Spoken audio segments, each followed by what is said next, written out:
And I would like to congratulate all of the organizers for making this event happen, especially Mary Ito. I know she worked very hard on this event. So as Mike said, we'll talk about fake news and how they spread through various online social networks.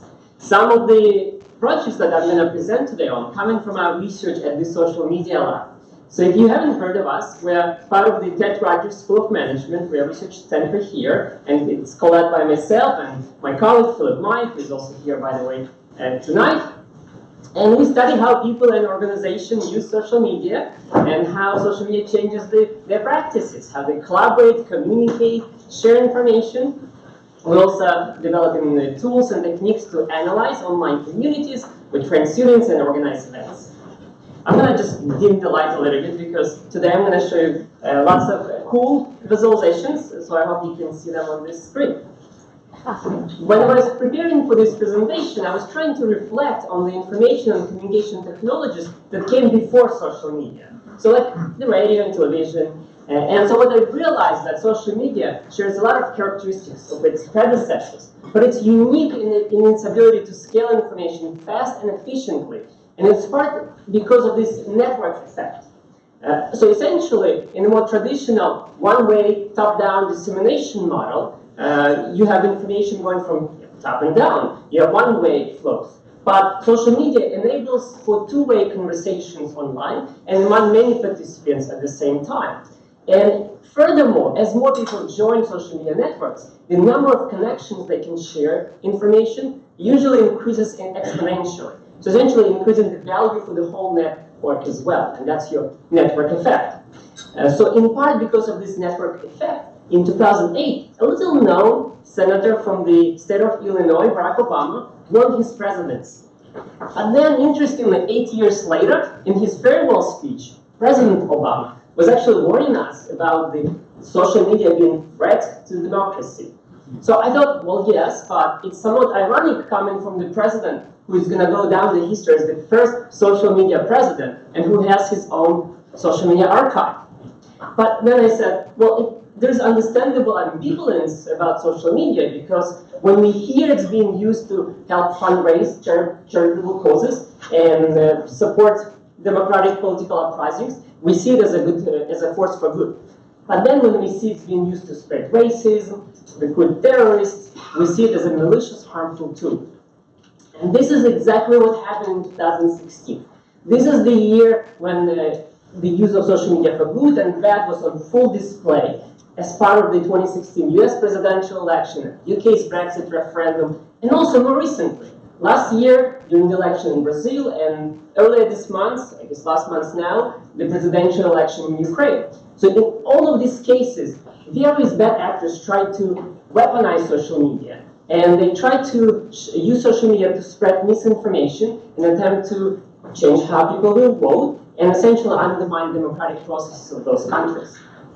So Canada is not immune from these attacks, from this type of attacks. And some of you might have seen already these memes floating over the internet, essentially offering false information about our elected officials and our policies. Considering this is our election year, I wouldn't be surprised to see more of these memes going around in the future. And this is just emphasizing the need to figure out how can we stop the spread of misinformation. And especially because, as one of our studies in the lab actually shows, 94% of us, Canadian adults who use the internet have at least one social media account, which makes us, as a country, one of the most connected countries in the world, but also one of the most convenient targets for this type of misinformation campaigns. So how do we understand this spread and how do we stop the spread of misinformation? That's some of the questions that we're trying to address here today, but certainly we're not going to find full answers, but let's start with two simple questions. What are the types of misinformation that have been shared on the internet? And how do we trace them? How they spread through different networks online? Regarding the first question, what we're realizing now that it's not just one type of fake news. There are actually many different variations of it. It could be misleading content. It could be fabricated content. It could be truthful content, couple truthful arguments, but there is a false connection between them. We also have false context when you have a legitimate argument, but it's contextualized in a false context. and you have upright manipulated content out there. We also realize in some of these types, easier to detect and spot than others. For example, like this shark on swimming's highway, flooded highway, supposedly after the 2011 Hurricane Irene in the US. But in reality, we know that sometimes it's really hard to spot misinformation. And here's an example. This is something I noticed a couple of weeks ago on one of the public groups on Facebook. And this group essentially is called United Healthcare Professionals Against Mandatory Vaccination. And what's interesting about this post is that it links to peer-reviewed academic article, and it states that a study conducted that concluded that 79.4% of all children who died from SIDS, which is sudden infant death syndrome, received a vaccination earlier that same day. So it looks legit because, look, the name of the group is Healthcare Professionals, right? And it links to peer-reviewed academic article. But in fact, it's quite misleading, and here's why. So if you look at the paper they cite in this post, the abstract clearly indicates that actually the number of cases attributed to the syndrome is 44%, not 79%. And the 79% actually referring to cases where the vaccination was given more than one vaccination a day, not a single vaccination. If we continue reading this paper, academic paper, the authors actually warn us that the results could be attributed to the correlation effect, not necessarily causality between vaccination and this syndrome. And so the author said it's simply because quite often the syndrome peaks at the time when children get multiple vaccination in that time period. So that's just one of the examples of the types of misinformation that is out there, and just to show you the complexity of how hard sometimes to spot. So going to the next question, and I want to focus on, for the rest of the presentation, on the how question. How do we track the spread of this type of misinformation? And so this is where network science and social network analysis can be very, very helpful for us. Why? Because it can help us to visually represent who's engaged in propagating the misinformation, maybe even regardless of its type. But to apply network science principles, we need to represent data in the form of graph, like this one on this slide, as a network. And I'm going to show you a couple examples coming from Twitter to show you how we can represent Twitter data as a network, and then we'll try to interpret what we actually see visually.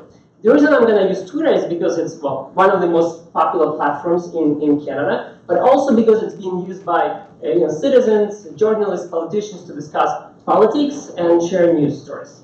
So here's the kind of first basic steps to build a communication network from Twitter. First, you need to visualize all of the users, all of the Twitter accounts that participated in this interaction, shared information, by visualizing them as dots or nodes.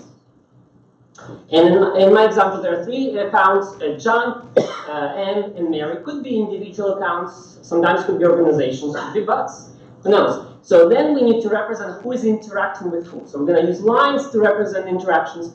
On Twitter, there are three common interactions. So you can reply to someone, you can mention someone, or you can retweet or repost somebody else's message. So the connection will exist between two individuals if that interaction happens.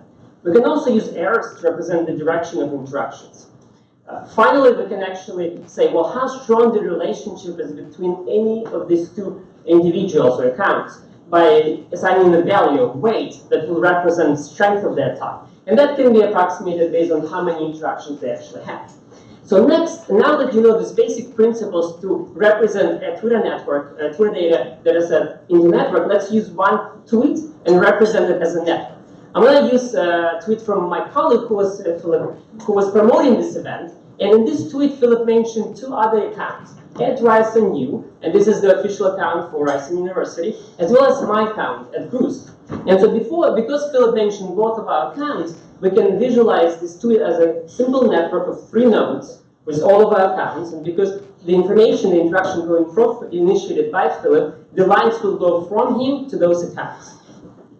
Now, a little bit more complex task. Now let's imagine we need to visualize a network structure based on many tweets, not just one. And so let's use the topical example, today's event. So let's visualize how the network looks like of tweets that include hashtag #PrimTO, essentially tweets about this event. So this is how this network would look like. It's quite central, and you can see some nodes are highly connected.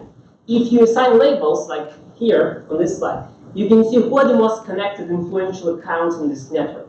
There's no surprise here. The most connected account here at Cram Toronto, so the main event organizer. Then you have 4 accounts representing each university who are hosting this event tonight. And then you have the media partner represented as 6th account here at CBC Toronto. So while it's expected to see the structure, at least for me, the event organizers might like to see it because it shows that all of the partners involved in planning the event, they also actively promoted this event on social media, like websites like Twitter. Now you know how to build a network and visualize it using Twitter data. Let's look at 3 more examples. And I'm going to use these examples to show you how different types of interactions and different conversations on social media can generate different network configurations.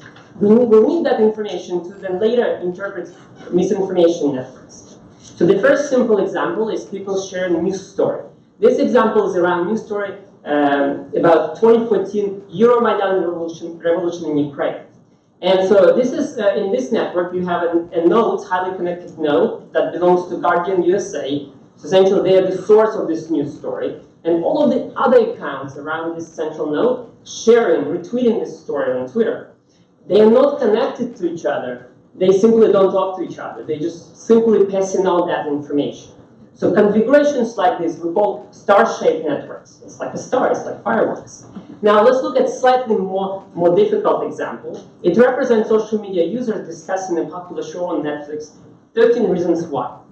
And it's similar to the previous examples. It starts, all the discussions, information flow starts from the main account for the show. But then later on, we see this long tail configuration.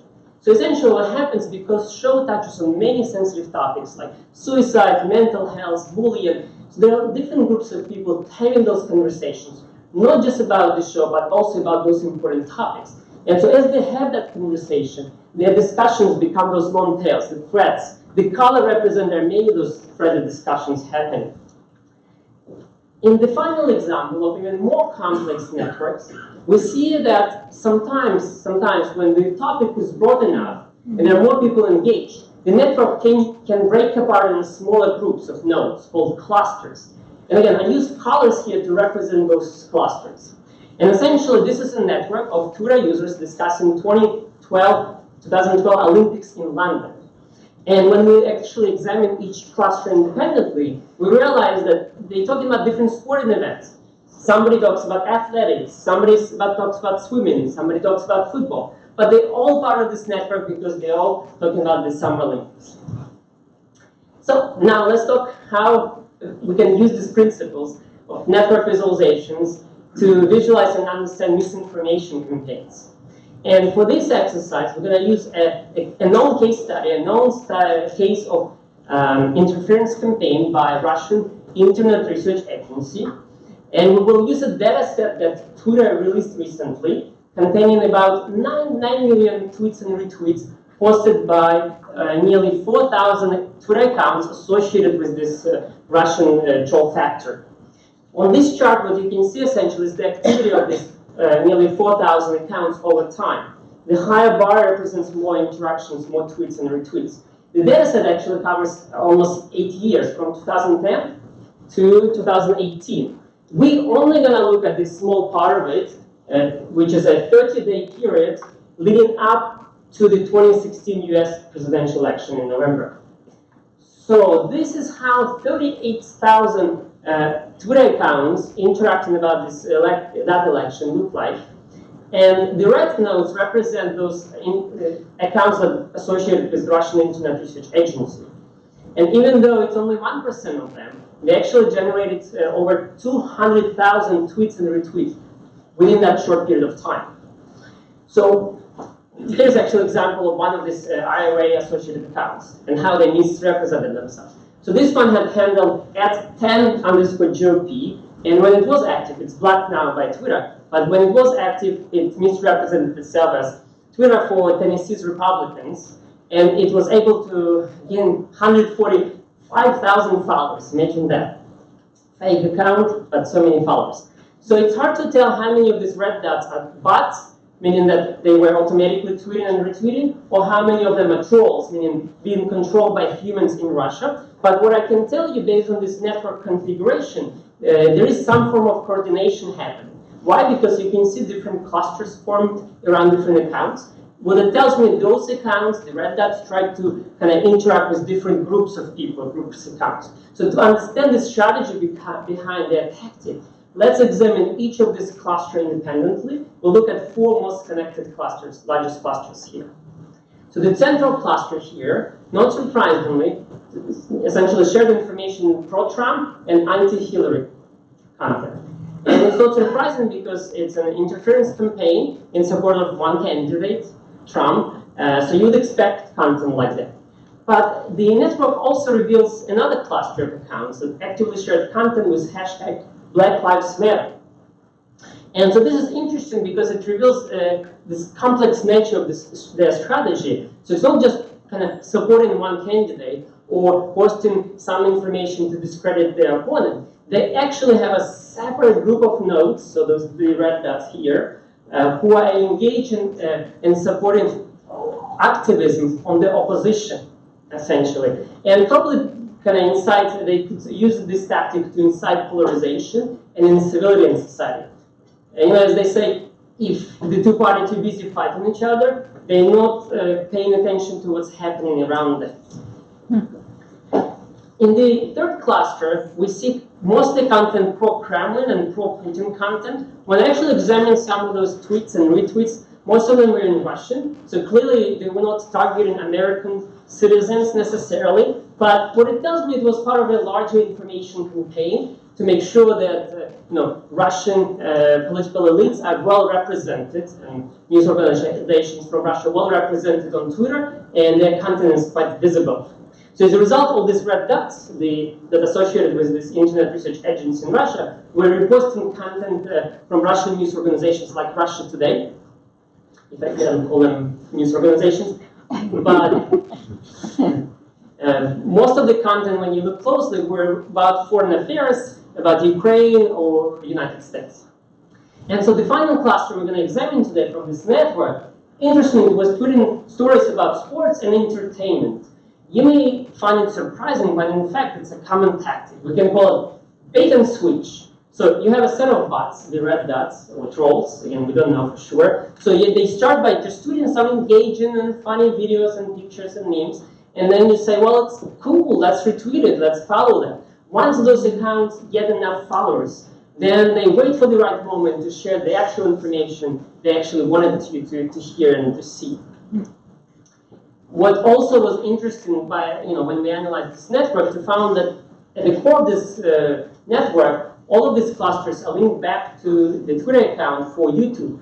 What it tells us that a lot of content being shared on Twitter actually linked people back to YouTube, and they wanted people to watch videos there. And so this just emphasizes the challenge of stopping spread of misinformation, because it clearly shows that misinformation doesn't stay within a single platform. It's not constrained by a platform. It can start as a simple tweet, a text message. Then it can evolve into something visually engaging on Instagram. And then it can then jump to YouTube as engaging funny video. So that just underlines the challenges of trying to not just track, this is the tracking exercise, but also how do you from that. So to summarize, we started by talking about unique affordances that allow social media to spread information fast and efficiently. We also talked about how social media supported legitimate political campaigns and led them to victory. But at the same time, we also said that social media can be weaponized and be used to share misinformation, and that Canada is not immune to that, considering that it was one of the most connected and open democratic society in the world. So then I showed you the network science and network science principles to see how we can track and visualize some of those misinformation campaigns. First, we look at how different conversations can generate different network configurations. And then at the end, we look at the known interference campaign, and we look at the network structure of that campaign, and we try to understand their tactics from that side. So hopefully, altogether, now you know how connecting two dots over one line and doing it again and again with the help of network science, we can track and study misinformation campaigns with the hope that we can eventually stop future ones. So thank you for your attention.